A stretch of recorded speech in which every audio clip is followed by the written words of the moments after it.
Ethan Cross had been working salvage in the Outer Rim for 5 years, and he'd learned that the key to survival wasn't fancy equipment or connections. It was knowing what to investigate and what to ignore. The debris field near the Corvin sector was fresh, the result of whatever conflict had occurred here within the last week. Valuable materials, potentially intact technology, and the ever-present risk of unexploded ordnance or territorial disputes over salvage rights. His ship, the Wanderer, was small and aging but well-maintained. Solo salvage operations didn't generate corporate-level profits, but they generated enough for Ethan to maintain independence, avoid the contracts and routes that would tie him to schedules and authorities he had no interest in dealing with. He was running a standard sensor sweep when the faint distress beacon registered, weak, irregular, the kind of signal that suggested failing power systems rather than deliberate broadcast. His first instinct was caution. Distress beacons could be traps. Pirates sometimes used them to lure salvagers into ambush situations. But the signature was genuinely faint, the pattern irregular in ways that were hard to fake convincingly. If someone was alive and broadcasting that signal, they wouldn't be alive for much longer. Ethan approached carefully, scanning for other vessels or signs of trap. The source was a heavily damaged escape pod drifting in the debris field, hull breached in several places, life support systems showing critical failure on his scans. If someone was inside, they were in bad shape. He grappled the pod and brought it into his cargo bay, then sealed the bay and began equalization procedures. When he opened the pod's hatch, he found a single occupant. An alien woman, Vel'kari. He recognized the species from his years in the Rim. Tall, powerfully built even in her damaged condition, with distinctive pointed ears and deep purple skin that had gone pale from blood loss. She was unconscious, badly injured, her armor shattered and her body showing signs of severe trauma. Ethan's medical training was limited to field medicine, what you learned when you worked solo, and the nearest hospital might be days away at best speeds. But he could assess injuries well enough to know she was dying. Deep lacerations, burns, what looked like shrapnel wounds, and significant blood loss. Her armor was ornate, more decorated than standard military issue, but so damaged he couldn't identify specific rank or unit markings. "All right," Ethan said to no one in particular, his habit when working alone. "Let's see if we can keep you alive." He moved her carefully to his ship's small medical bay, barely more than a bunk with medical equipment and supplies, and began the process of stabilizing her condition, sealing the worst wounds with medical adhesive, applying basic antibiotics, providing fluids to counter blood loss. It was rough medicine, human supplies adapted for alien physiology based on his general xenobiology knowledge, and the universal medical protocols designed for cross-species emergency treatment. It wasn't elegant, but it kept her alive. Over the next 3 days, Ethan maintained his salvage work during the day and checked on his patient regularly. Her condition stabilized slowly. The bleeding stopped. Her color improved slightly. Her vital signs shifted from critical to merely concerning. She remained unconscious, which he tried not to interpret as either good or bad sign. Some species stayed unconscious longer during healing. Some never woke up. On the 4th day, while Ethan was checking her bandages and adjusting her IV fluids, she woke. The change was instantaneous. One moment unconscious, the next completely alert, her hand moving automatically toward weapons that weren't there, her body tensing despite obvious pain from her injuries. Ethan stepped back carefully, hands visible and clearly non-threatening. "Easy. You're safe. You were dying in an escape pod. I brought you aboard my ship and treated your injuries as best I could." She stared at him with an intensity that made Ethan acutely aware. He was alone with a Vel'kari warrior whose physical capabilities far exceeded his own, in a ship with security systems that were aging and minimal at best. "Who are you?" Her voice was rough from disuse but carried unmistakable authority even in her weakened state. "Where is my fleet?" I'm Ethan Cross, salvage operator. This is my ship, the Wanderer. I don't know about any fleet. I found you alone in a damaged escape pod in a debris field near the Corvin sector. There were no other vessels in range when I picked you up. He kept his tone calm, matter of fact. Your injuries were severe. You nearly died. I treated you with basic medical supplies, but you need proper medical facility. We're about 3 days from the nearest station. She processed this information, her expression unreadable. How long have I been unconscious? 4 days since I found you. Like I said, your injuries were severe. I stabilized you as best I could, but I'm not a trained medic. You need actual medical professionals. But you are not taking me to medical facility. It wasn't a question, and Ethan recognized she'd identified the complication in the situation. Not yet. I wanted to make sure you were stable enough to survive the journey before I committed to the route. Also, he hesitated. Also, I don't know your situation. Don't know if you're military, civilian, or something else. Don't know if you have people looking for you who I'd rather not encounter without understanding the context. So I've been waiting for you to wake up before making decisions about where to take you next. She studied him for a long moment, and Ethan tried not to show how uncomfortable her absolute focus made him. You treated my wounds. You gave me shelter on your vessel. You asked nothing in return. I ask that you don't kill me, damage my ship, or bring trouble I can't handle down on both of us. Beyond that, no. You needed help. I provided it. That's not really a transaction requiring payment. That is not how the galaxy works. Maybe not in the parts of the galaxy you're familiar with. Out here in the Rim, sometimes helping someone is just helping someone. He gestured to the medical bay. You should rest. Your body's been through trauma and recovery takes time. We can figure out next steps once you're stronger. She didn't respond, but she also didn't protest when Ethan left her to rest. Over the following days, as her strength gradually returned, Ethan learned almost nothing about her beyond basic facts. She offered the name Sareth after he'd used "Hey you" one too many times, but deflected any questions about who she was, what had happened to leave her in a failing escape pod, or where she needed to go. What he observed was that she was clearly high-ranking something, military or nobility based on her bearing, and the automatic expectation that her words would be followed that came through even in casual conversation. She was uncomfortable being cared for by someone she seemed to consider beneath her station, though she tried to hide that discomfort. And she was profoundly unused to being treated with casual friendliness rather than fear or formal deference. Ethan treated her the way he'd treat anyone, with practical kindness that assumed basic equality. He shared his food without ceremony, checked her healing injuries with the matter-of-fact concern of someone monitoring a medical situation, and talked to her like she was a person rather than performing the elaborate respect Vel'kari culture apparently demanded for superiors. She found it deeply unsettling, and Ethan could tell even though she was trying to hide her reactions. "You are not afraid of me," she observed during one conversation while Ethan was changing her bandages. "Should I be? You're injured, recovering aboard my ship, and I haven't done anything to harm you. Why would you hurt me?" "Because I could. Because my species is stronger, faster, more capable in combat than yours. Because fear is the appropriate response when humans face Vel'kari warriors. Fear's exhausting. I'd rather just treat you like a person and hope you return the courtesy." Ethan finished with the bandages. "Besides, hurting me would be counterproductive.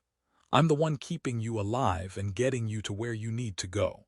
Seems like a bad idea to harm someone providing essential services." It was such a practical, straightforward statement, delivered without drama or apparent concern for the implicit danger, that Sareth had no response.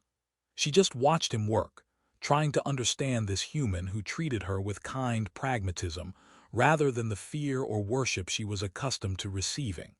Over the following week, as Sareth's condition improved from critical to merely concerning, Ethan began noticing things about his patient that didn't align with standard military. The way she moved, even injured, suggested combat training far beyond normal. The way she examined his ship's defensive systems with the critical eye of someone who understood military capabilities at strategic rather than just tactical level. The way she occasionally gave orders or made suggestions with automatic expectation of being obeyed that came from lifetime of command. He was increasingly certain she was high-ranking military or possibly nobility. But he didn't push for information. If she wanted to tell him, she would. If she didn't, that was her choice. His job was getting her healthy enough to reach proper medical facility, not interrogating her about information she was choosing to keep private. Then one afternoon, while working on routine ship maintenance in the cargo bay, Ethan accidentally triggered the entertainment system he'd been ignoring for weeks. A news broadcast started playing, galactic news service covering major political events. The current story was about the Vel'kari Empire's response to recent attack that had destroyed much of their third fleet. Initial reports had suggested their Empress died in the attack, but recent intelligence indicated she might have survived, and her whereabouts were currently unknown. The broadcast included archival footage of the Empress at various formal events. Tall Vel'kari woman in elaborate regalia, standing before assembled crowds with presence that commanded absolute attention even through recorded footage. Addressing warriors, making proclamations, radiating authority that seemed almost physical. She looked exactly like Sareth. Ethan stared at the broadcast, then at Sareth, who was across the cargo bay, who had gone absolutely still, watching him to see how he'd react to this information. He turned off the broadcast. "So," Ethan said carefully, "the Empress of the Vel'kari Empire has been recovering in my cargo bay for the past 2 weeks. That's not how I expected this salvage run to go." "You did not know." Not a question. She could clearly see he genuinely hadn't recognized her. "I don't pay much attention to imperial politics. I work the rim, stay out of major power conflicts, generally avoid knowing too much about people who could make my life complicated." He paused, "though I'm guessing that ship has sailed at this point. Why have you not changed your behavior? I am Empress Sareth Vel'thar, ruler of the Vel'kari Empire, the deadliest warrior the galaxy has ever known," Ethan finished, having actually paid some attention during that part of the broadcast. "Unified the Vel'kari through conquest, defeated the Ketharan invasion, known for executing noble families that opposed your rule. Yes, I caught that part of your impressive biography." He returned to his maintenance work. "Doesn't really change anything, though." "It changes everything. I'm not merely injured warrior you happen to find. I am. You're someone who was dying and needed help. That's what mattered 2 weeks ago, and that's what matters now. The fact that you're also an empress who rules through fear and has killed more people than I've probably met in my life is interesting contextual information, but doesn't change the basic situation." He glanced at her. "You needed medical care. I provided it. Now you need transport to somewhere you can reconnect with your people and get proper treatment. I'll provide that too." Sareth was silent for a long moment. "You are not afraid. Even knowing who I am, what I am capable of, you are not afraid." "I'm definitely concerned about the implications of having the Vel'kari Empress aboard my ship, without her fleet knowing where she is. That seems like the kind of situation that could get complicated very fast." Ethan set down his tools. "But afraid of you personally? No. You've been civil, haven't threatened me despite clearly being uncomfortable with how I'm treating you, and you seem to appreciate the help even if you're not sure how to process being cared for by someone who's not performing elaborate deference. Why would I suddenly become afraid just because I learned your official title? Because I have executed people for less disrespect than you show me constantly. Have I been disrespectful? I've treated your injuries, shared my food, given you privacy to recover, spoken to you honestly. If that's disrespectful in Vel'kari culture, I apologize. But from human perspective, that's just how you treat someone who needs help. You treat me as an equal. You do not defer to my rank or show appropriate fear of my power. That is disrespect in any culture that values hierarchy. I treat you as a person who happens to be recovering from serious injuries aboard my ship. If that's disrespectful, then I guess I'm disrespectful. But I'm not going to start performing fear or deference I don't feel just because you're used to receiving it. Ethan returned to his work. You can kill me if that's insufficient. You're certainly capable of it even injured. But I'd appreciate if you waited until we reach a station so at least my ship doesn't drift forever with 2 bodies aboard. He said it calmly, without drama, like he was discussing whether rather than potential murder. And somehow that matter-of-fact acceptance, the complete lack of fear even while acknowledging she could kill him, was more unsettling to Sareth than if he'd cowered or tried to fight. Over the days that followed, something shifted in how Sareth interacted with Ethan. She was less guarded, more willing to actually converse rather than deflecting every question. She asked about his life, how a human ended up working salvage in the Rim, whether he had family, what he valued that led him to choose independence over security. Most beings either fear me or worship me, she said during one conversation. Those who know who I am perform deference whether genuine or calculated for advantage. Those who know my reputation fear what I represent. You do neither. You treat me as you would treat anyone, with practical kindness that assumes basic equality rather than formal hierarchy. That is strange. Is it bad? Should I be more formal? It is not bad, it is strange. I have not been treated this way since before I unified the Empire. Before I became Empress, before I earned my reputation through decades of violence. You see someone who needed help and you provide it without calculation of benefit or fear of consequence. That is rare in my experience. It's just basic decency, helping someone who needs help. Basic decency is not common, particularly towards someone who holds absolute power and is known for using it ruthlessly. Why risk helping me? Even before you knew who I was, you risked bringing unknown alien aboard your vessel, providing medical care with no guarantee I would not harm you once recovered. Why? Ethan considered the question seriously. Because letting someone die when I could help seemed worse than the risk. Because I'd want someone to do the same for me if our positions were reversed. Because I could help, so I did. It's not really more complicated than that. You say that as if it's obvious, as if the choice required no courage or sacrifice. It required medical supplies I need to replace and time I could have spent on other work. But it didn't require courage. You were unconscious and dying. Not exactly threatening in that condition.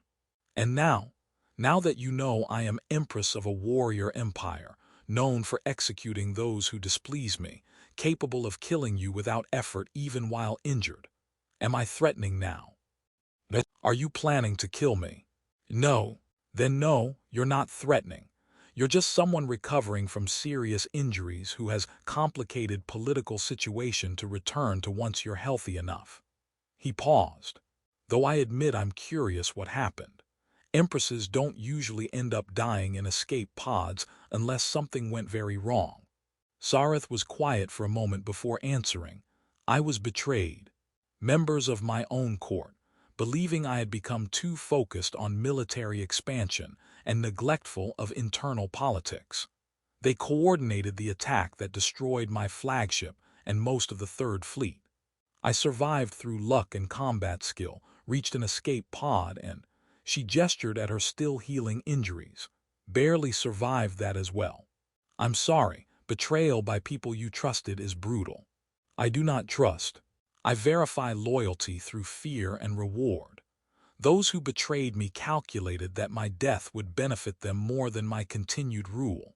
They were wrong, and they will pay for that miscalculation. She said it calmly, statement of fact rather than emotional threat. But their betrayal succeeded in one thing. It revealed that even an empress feared across the galaxy can be made vulnerable. That power built on violence and dominance can be challenged by those willing to accept the costs of trying. Power built on fear is always vulnerable to people who decide the fear isn't worth accepting, Ethan observed. Power built on respect or genuine loyalty is more stable. But I'm guessing you built your empire the way you have for reasons that made sense at the time.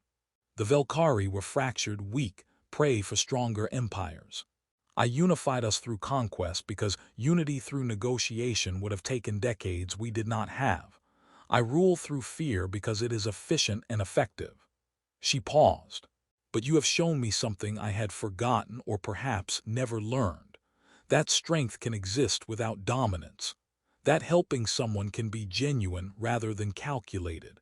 That not all interactions require hierarchy of fear and power. I'm not sure I've shown you anything profound. I just helped an injured person.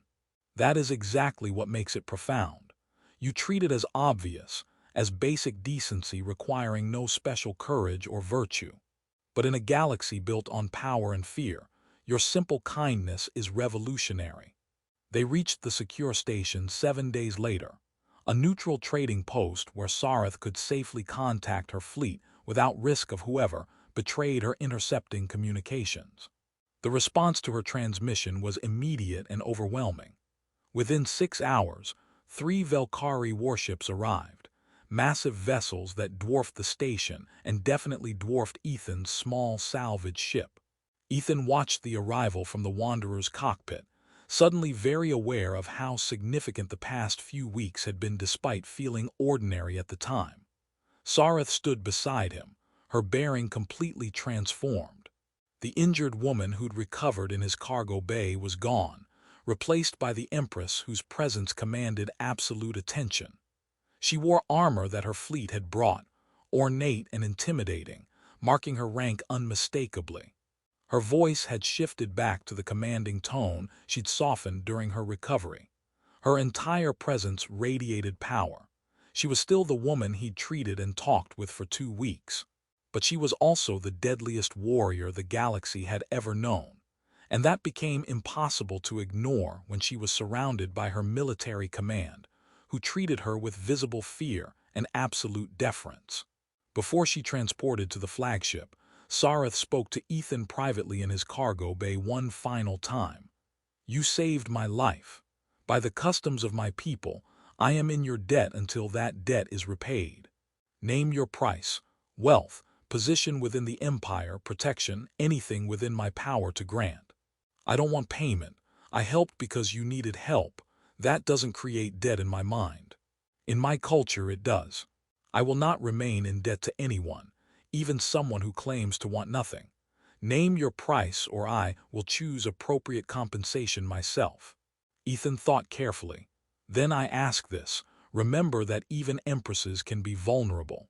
That the galaxy isn't only built on fear and dominance. That sometimes the kindest thing is treating someone as equal rather than performing deference to rank or showing fear of power. Remember what it felt like to be helped without calculation, to be treated with simple kindness rather than elaborate political maneuvering." Sareth was silent for a long moment. "You ask something more difficult than requesting wealth or position. You ask me to remember vulnerability in contexts that require projecting absolute power, to maintain perspective I've spent decades suppressing, because it weakened my ability to rule effectively. I'm asking you to remember that the person dying in an escape pod and the Empress who rules an empire are the same being. That vulnerability and strength aren't opposites. That you were still yourself even when you were helpless and needed help without any ability to command or dominate." He paused. "If that's too difficult, then forget it. I don't need payment. I will remember."